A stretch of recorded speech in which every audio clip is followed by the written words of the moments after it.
Everyone, concentrate here. Today we are going to discuss about the nucleus. ठीक है? This is the second part of the cell. On the earlier class, we are already discussed about the cell membrane, and this one, the second part, that is known as nucleus. ठीक है?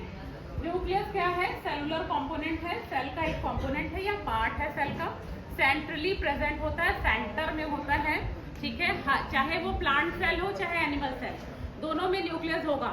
But in case of animal cell it is present in centre, and in case of plant cell में vacuole बड़े होते हैं, जिसके कारण nucleus जो होता है शिफ्ट हो जाता है और किनारे चला जाता है. ठीक है? न्यूक्लियस के दो कंपोनेंट्स होते हैं, that is nuclear envelope and nucleoplasm. Nuclear envelope, it is a covering. ठीक है? There is a two membrane from the outside of the nucleus, that is a nuclear membrane, and both membrane combine and form the nuclear envelope. दोनों membrane मिलके क्या बना रही है बच्चों? nuclear envelope. ठीक है? अब nuclear envelope के बीच में there some pores are present, that is known as nuclear pore. इसे क्या कहेंगे हम? nuclear pore.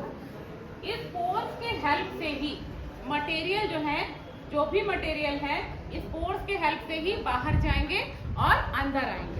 ठीक है?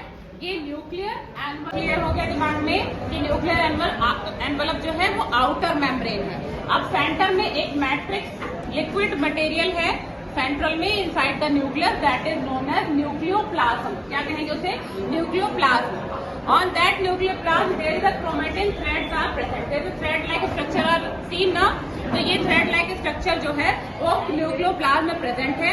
और सेंटर में यहाँ पे न्यूक्लियस के भी सेंटर में क्या है? Nucleolus. There is center, there is a known as nucleolus. Now this is the picture of nucleus.